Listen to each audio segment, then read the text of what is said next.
سے گھبرائے مبادر نے عجب آفت کی پہلی رات دکھلائے زمین تو فرش تھے سایہ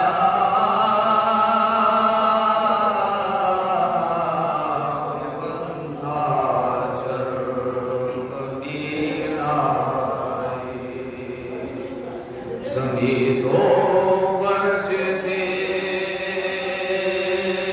سایہ بندھا چرمین پھوپھی کے پاس رہتے تھے نماں کے پاس سوتے تھے برہنہ سر کیے زندہ کے دروازے پہ روتی ادھر سے جو گزرتا تھا تو کہتی تھی کہ سنتا جا میں بے کس قید میں بیٹھے ہوں ایک پیغام ہے میرا اگر تجھ کو ملے بابا تو کہیو تو قسم کھا کھا سکینہ پر مصیبت ہے خبر لو اے شہما اگر تجھ سے کہے بابا کہ سوتا چھوڑ آیا ہو تو کہیو میں در زندہ پہ روتا چھوڑ آیا ہو سکینہ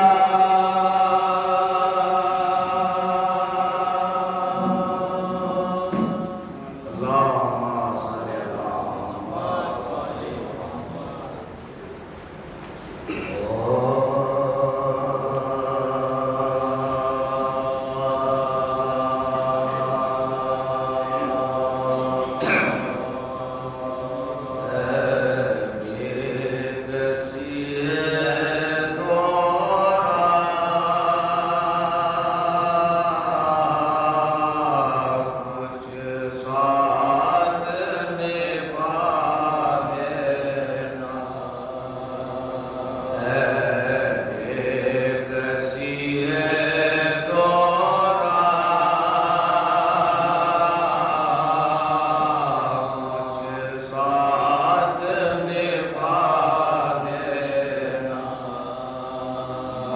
مظلوم کی میت ہے مل جل کے اٹھا لینا لاشال اکبر کا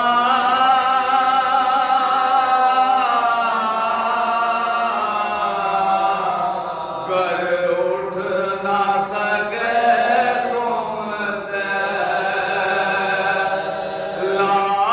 لاشال اکبر کا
جو جان دینے پڑے دیں گے جان لے لیں گے عطائے شاہ کو مٹانا کوئی مذاق نہیں عطائے شاہ کو مٹانا کوئی مذاق نہیں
غازیان پشت پہ اور رخ پہ سینیاں مانگے نہیں ٹھکانوں سے مانگے نہیں ٹھکانوں سے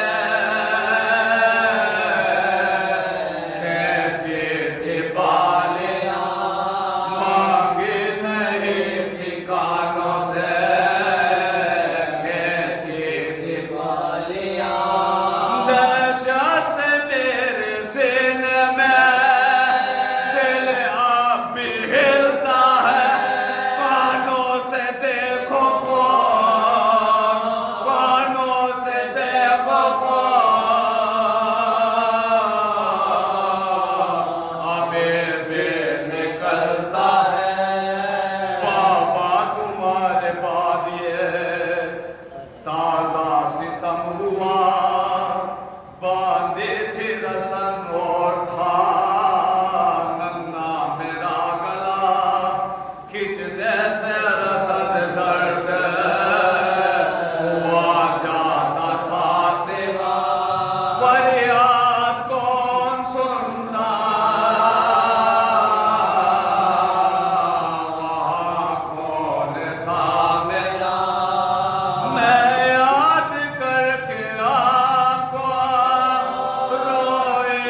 بابا کا سر ملا باہوں میں لے کے سینے سے سر کو لگا لیا لیتے سر حسین سے وہ شیخی میلا کا ایک آہ نکلے دل سے کہ بس دم نکل گیا ایک آہ نکلے دل سے کہ بس دم نکل گیا صدمے اٹھا کے دل پہ جہاں سے گزر گئے رے مورک کے منہ پہ باپ کے مورک کے منہ پہ باپ کے وہ بچے مر گئے مورک کے منہ پہ باپ کے وہ بچے مر گئے میت کو دفن سید سجاد نے کیا مرقد پہ گر کے بالی سکینہ سے یہ کہا شکوہ نہ کرنا باپ سے اے لاڈلے میرا مجبور قید خانے میں یہ بھائی ہے تیرا مجبور قید خانے میں یہ بھائی ہے تیرا غسلوں کا فن ملانا غموں کے ستائے وہ کرنا معاف چھوٹے بہن اپنے بھائی کو کرنا معاف چھوٹے بہن اپنے بھائی کو جب خواب میں سکینہ نے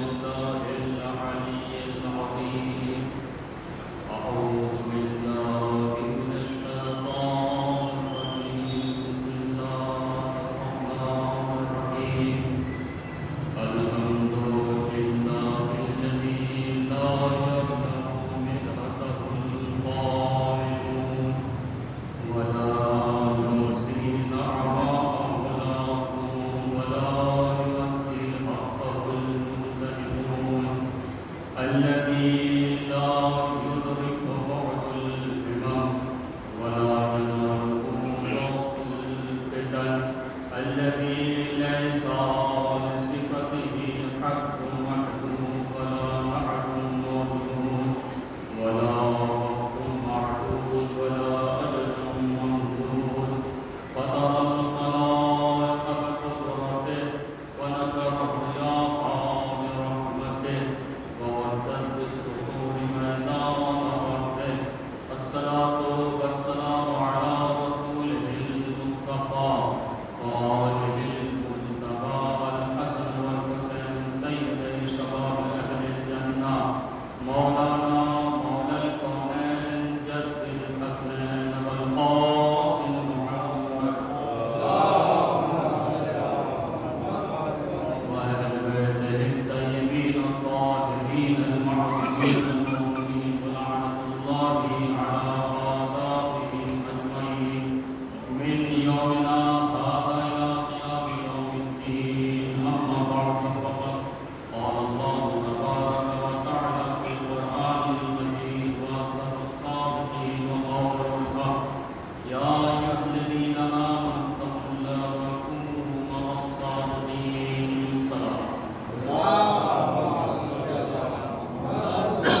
انسانیت کو بچانے کے لیے خدا کے وعدے کے مطابق جو جاری و ساری تھی، جو قربانیاں امام حسین علیہ السلام کو دینا تھی وہ امام حسین علیہ السلام نے، لیکن عاشور کے بعد وہ قربانیاں، وہ امتحان جو بیویوں کو دینا پڑا، وہ ان شہادتوں سے عظیم ہیں جو بیویوں نے مصیبتیں جھیلی۔ کربلا کے میدان میں شہداء نے جتنی قربانیاں دی ہیں ان کے لیے وہ آسان تھی، لیکن زینب و ام کلثوم کے لیے بے پردہ کربلا سے کوفہ، کوفہ سے شام تک جانا یہ سب سے بڑی مصیبت تھی۔ امام حسن علیہ السلام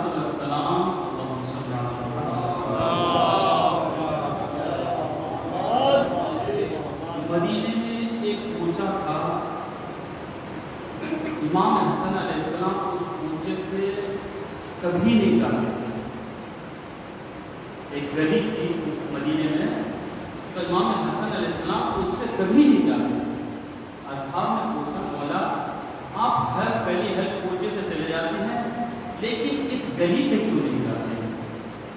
تو امام حسن علیہ السلام فرماتے ہیں کہ میں جب اس گلی کو دیکھتا ہوں تو مجھے میری ماں فاطمہ یاد آ جاتی ہے۔ بولا وہ کیوں؟ کہ میری اماں کے اوپر ایک ظالم نے ایک تماچا مارا۔ تو کربلا میں شہید ہونا یہ آسان ہے، لیکن بے پردہ ہو کر تازیانے کھاتے ہوئے کربلا سے کوفہ، کوفے سے کربلا شام تک جانا یہ بہت بڑا امتحان تھا۔ اس لیے راستے میں نہ جانے کون کون سی مصیبتیں، کیسی کیسی مصیبتیں اہل حرم پر ڈھائی گئی ہیں، یہاں تک کہ ایک راستہ ایسا بھی آیا کہ ایک جب کوفے سے نکلے ہیں تو راستہ ایک ایسا ہے، گاؤں ایسا آیا کہ جنہوں نے ارادہ کیا کہ جو ظلم ہو چکا کربلا میں ہو چکا، لیکن کم سے کم ہم اتنا تو کر سکتے ہیں شہداء کے سروں کو ہم حاصل کر کے کربلا کے میدان میں جو کربلا میں جا کر دفن کر دیں۔ تو ان کا ارادہ تھا کہ فوج اشقیہ پر حملہ کر کر سروں کو لے لیں، وہ بیویوں کو آزاد کر دیں۔ جب امام سید سجاد کو یہ خبر پہنچی تو امام نے پیغام پہنچایا کہ میرے چاہنے والوں سے کہنا کہ ایسا نہ کریں، کہ امام جانتے تھے کہ اگر وہ حملہ کرتے ہیں تو اس کا کوئی نتیجہ نہیں ہوگا بلکہ بیویوں پر ظلم اور زیادہ ہو جائے گا۔ تو امام نے منع کر دیا کہ ہم پر اور ظلم نہ ڈھاؤ، اگر آنا ہی تھا تو کربلا میں آتے۔ تو آج ہم یہی امید رکھتے ہیں کہ پروردگارہ ہمیں اہل بیت کے ساتھ شمار کر، ہمیں ایسا زندہ رکھ جیسے اہل بیت چاہتے ہیں، ہمیں ایسی موت دے جیسے اہل بیت چاہتے ہیں۔ انسان اپنے آپ کو اس طرح سے سنوارے، اس طرح سے عمل کرے کہ ہمارے عمل سے اہل بیت خوش ہو جائیں، ہم خوش نہ ہوں کہ ہم علی کے چاہنے والے ہیں، ہم حسین کے چاہنے والے ہیں، ہم اہل بیت کے چاہنے والے ہیں، ہم اعلان کرتے نہ پھریں کہ ہم شیعہ ہیں، ہم علی والے ہیں، ہم حسینی ہیں، بلکہ ہمارا کردار بتائیں کہ غیر ہمارے کردار کو دیکھ کر بتائیں کہ حسین والے ہیں، یہ علی والے ہیں، یہ فاطمی ہیں، یہ حسنی ہیں۔ صلوات پڑھیں محمد والے۔ ہمارا کردار ایسا ہو، ہمارا اخلاق ایسا ہو، ہماری سیرت ایسی ہو، ہماری عبادتیں ایسی ہوں کہ ایسا نہ ہو کہ مسجدیں خالی پڑی ہوں اور غیر کہتے رہیں کہ ان کی مسجدوں میں تو کوئی نماز پڑھنے بھی نہیں جاتا ہے، اور ہر عمل خلوص کے ساتھ ہو۔ اگر خلوص ہے تو خدا بند عالم اس ضرور قبول کرتا ہے، کیوں بغیر خلوص کے کوئی عمل خداوند تعالیٰ قبول نہیں کرتا۔ ریاکاری اگر کسی انسان نے کی، کسی چیز میں بھی ہو، کتنا بھی پیسہ خرچ کیا ہو، کتنا ہی اچھا عمل کیا ہو، اچھے طریقے سے عمل کیا ہو، لیکن اس کا خداوند تعالیٰ اس کا عمل قبول نہیں کرے گا۔ بلکہ قیامت والے دن بہت سے لوگ ایسے ہوں گے جو کہیں گے پروردگارا ہم نے اتنی عبادتیں کری، ہم نے اتنی خیرات کی، ہم نے اتنے اچھے عمل کیے، پروردگارا اس کی کوئی جزا نہیں۔ تو خداوند تعالیٰ آواز دے گا کہ جس کے لیے تم نے یہ کام کیا تھا، یہ عمل کیا تھا، یہ دولت خرچ کی تھی، اس سے جا کر جزا مانگو، مجھ سے کیوں مانگ رہے ہو؟ تو لوگ کہیں پروردگار وہ کیسے کہ تم نے ہر عمل میں ریاکاری کری تھی، دکھاوا کیا تھا، اس لیے اس سے مانگو جس کے لیے تم نے عمل کیا تھا۔ تو تھوڑا سا بھی عمل اگر انسان کر رہا ہے، خداوند تعالیٰ اس عمل کو قبول کر سکتا، چاہے جائے کہ ریاکاری پر بہت بڑا عمل کیا جائے۔ ضروری نہیں خداوند تعالیٰ یہ نہیں کہتا کہ مسجد میں جا کر بیٹھ جاؤ، نہیں، بلکہ خداوند تعالیٰ یہ کہتا ہے کہ خلوص کے ساتھ اگر تم نے 2 رکعت نماز پڑھ لی تو میں وہ بھی قبول کر لوں گا۔ صلوات پڑھیں محمد وآل محمد۔ جس طرح سے ایک بادشاہ نے اعلان کیا تھا کہ میں اپنی بیٹی کی شادی اس سے کروں گا جو سب سے بڑا عالم ہوگا، جو بہت زیادہ عبادت کرتا ہوگا۔ اعلان کر دیا، گاؤں اور شہر میں سب جگہ اعلان کر دیا کہ بادشاہ کا اعلان ہے کہ اس سے شادی کرے گا اپنی شہزادی کی جو بہت بڑا عابد ہوگا۔ اب اس میں ایک ڈاکو بھی تھا، ڈاکو نے سوچا کہ بھئی ایسا ہے میں عابد بن جاؤں تاکہ جیسا کہ شہزادی سے شادی ہو گئی تو چوری کی ضرورت ہی نہیں پڑے گی، ڈاکہ ڈالنے کی ضرورت ہی نہیں پڑے گی۔ اس نے ایک بہترین مسلح لیا، ہاتھ میں لوٹا لیا اور نیچا پیجامہ اور اونچا پیجامہ اور نیچا کرتا پہن کر نکلا، جنگل میں پہنچا، ایک پیڑ کے لیے، بڑے پیڑ کے نیچے بیٹھ گیا عبادت کرنے کے لیے۔ اب لوگ ڈھونڈتے پھر رہے ہیں سپاہی کہ کوئی عابد مل جائے، کوئی عابد مل جائے۔ اب کیا دیکھتے ہیں کہ ایک پرانے درخت کے نیچے ایک عبادت گزار انسان ہے جو کبھی سجدے کر رہا ہے، کبھی رکوع کر رہا ہے، کبھی تسبیح و تحلیل کر رہا ہے۔ اب سپاہی نے سوچا بھائی اس سے بڑا عابد تو کوئی ملے گا نہیں، لیکن ریاکاری کہاں تک پہنچا ہے، اس سے بڑا عابد تو کہیں نہیں ملے گا۔ بادشاہ کو اطلاع دی گئی کہ بادشاہ سلامت بہت بڑا عابد مل گیا۔ کیا کیسے؟ جب ہم نے دیکھا تو کبھی وہ رکوع میں تھا، کبھی سجدے میں تھا، کبھی تسبیح و تحلیل میں تھا، کبھی قرات کر رہا تھا، اسے فرصت ہی نہیں کہ بیٹھ جائے وہ خاموشی سے، وہ آرام کر لے۔ کہا کہ بلا کر لاؤ۔ بادشاہ کا حکم تھا، پہنچے کہ جناب تھوڑی دیر کے لیے رک جائیے کہ ہم یہ بادشاہ کے یہاں سے آئے ہیں اور آپ سے بات کرنا چاہتے ہیں۔ کہا کیا بات ہے؟ کہ بادشاہ سلامت نے بلایا۔ کیوں؟ کیسے سے اپنی بیٹی کی شادی کروانا چاہتا ہے جو بڑا عالم ہوگا۔ اس نے کہا کہ بھائی ایسا ہے کہ میں دنیا داری میں نہیں پڑھتا ہوں، مجھے دولت اور ان چیزوں سے کوئی وابستہ نہیں ہے۔ اب یہ اور سوچا کہ یہ تو بہت بڑا عابد ہے، یہ تو اتنا بڑا عابد ہے کہ دنیا کو چاہتا ہی نہیں، دنیا کی چیزوں کو ہی نہیں چاہتا ہے۔ بادشاہ سلامت کے پاس پہنچے، بادشاہ سلامت بہت بڑا عابد ہے، یہ تو آنا ہی نہیں چاہتا۔ بادشاہ نے کہا کہ ایسا ہے کہ اگر وہ نہیں آتا تو ہم چلتے ہیں۔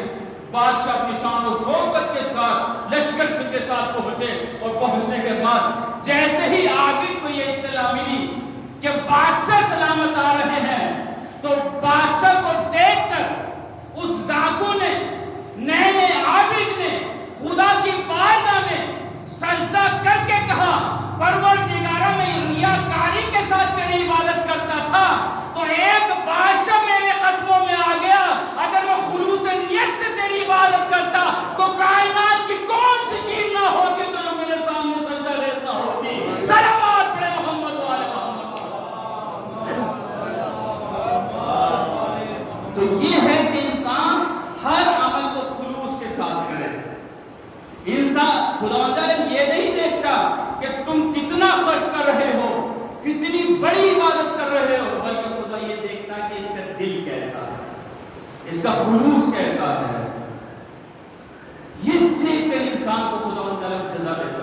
ثواب دیتا ہے۔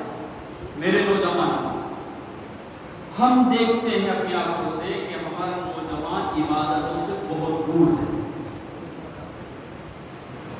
اور یہ کہنے پر مجھے کوئی شرم نہیں ہے، کیوں میں اپنوں کے درمیان میں گفتگو کرتا ہوں۔ ہمارے نوجوان مسجدوں میں دکھائی دیں، ماہ رمضان میں عبادت کریں، بہترین وقت تھا ہمارے پاس ماہ محرم، جس کے لیے امام خمینی کہتے ہیں کہ محرم اور سفر اس نام کو زندہ رکھتا ہے۔ ہمیں اس مہینوں میں محرم اور سفر میں ایسے فن کر رہے ہیں کہ لوگ ہمارے اوپر نگاہ ڈالیں تو کہیں کہ یہ عزادار ہے، یہ حسینی ہیں، یہ علی والے ہیں، ایسے ہوتے ہیں۔ توبہ استغفار کا بہترین جگہ ہے فرش اعظم۔ یہ فرش اعظم ایسی ہے کہ جہاں سے حور بن کے نکلتے ہیں۔ اگر کوئی حرملہ تھا، اگر حرملہ بھی امام حسین علیہ السلام کے پاس آ جاتا تو علیہ السلام کہلاتا، لیکن نہیں، ایک حور تھا جس نے یہ فوج کو چھوڑا، جہنم کو چھوڑ کر جنت میں آیا۔ یہ فرش اعظم ایسی ہے کہ انسان اس فرش اعظم سے بہت کچھ حاصل کر سکتا ہے۔ ابھی ایک میں نے کلپ دیکھی کہ ایک پترکار چھوٹے چھوٹے بچوں سے سوال کرتا ہے دین کے بارے میں، نماز کے بارے میں۔ فٹافٹ چھوٹے چھوٹے بچے 10 12 سال کے بچے تھے، فٹافٹ وہ سوال کے جواب دے رہے ہیں۔ یہ فرش اعظم سکھاتی ہے، یہ اخلاق، سیرت، سب کچھ ہمیں دیتی ہے۔ یعنی یہ فرش اعظم ہمارے لیے نمونے عمل ہے۔ اور اپنے بزرگوں سے بھی کہوں گا کہ آپ یہ نہ سوچیں کہ آپ عبادت نہیں کر رہے ہیں، کوئی اثر نہیں پڑ رہا ہے، نہیں، بلکہ آپ کے بچوں پر اثر پڑ رہا ہے۔ ہمارے بزرگ اگر مسجدوں میں دکھائی دیں گے تو ہمارے نوجوان مسجدوں میں دکھائی دیں گے۔ اس لیے ضروری ہے کہ ہمارے بزرگ بھی آگے بڑھیں، ایسا نہ ہو کہ ہمارے بچے بالکل بھٹک جائیں۔ ایسا کرو، کربلا میں کون سی مصیبت نہ تھی جو اہل بیت اطہار پر ڈھائی نہ گئی ہو؟ کربلا تو مدینے سے ہی شروع ہو گئی تھی۔ رسول کی آنکھیں بند ہوئی، کبھی زہرا پر مصیبتیں پڑی، بی بی زہرا کو مصائب پڑھنے پڑے کہ اگر یہ وہ مصیبتیں جو مجھ پر پڑی ہیں اگر دن کی روشنائی پر پڑتے تو تاریکی میں تبدیل ہو جاتے۔ امام حسن علیہ السلام کے لاشیں پر تیر برسائے گئے، امام حسین کو مدینہ چھوڑنا پڑا۔ کربلا میں آ کر امام حسین علیہ السلام نے نہ جانے کیسی کیسی مصیبتیں جھیلی ہیں، نہ جانے کیسی کیسی قربانی اور شہادتیں دی ہیں۔ کبھی آپ نے سوچا ہے 10-12 سال کے بچے جنگ جا کے کر رہے ہیں، 3 دن کے بھوکے پیاسے،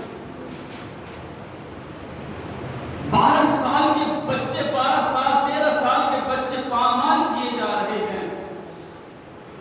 جب جناب قاسم کا پامال لاتا امام حسین السلام ایک گردن میں باندھ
زمین پر گر جائے گا. زینب نے اپنے آپ کو ہماری سے گرایا. سید سجاد متوجہ ہوئے. عزادارو بی بی زینب نے کہا بیٹا سید سجاد ابھی تو ہمیں بہت صبر کرنا ہے. اے بیٹا تیری یہ کیسی حالت ہے؟ سید سجاد نے ایک جملہ کہا اے بوبی اماں جوان بیٹا زندہ ہے. بابا کا لاشا بے گور و گبار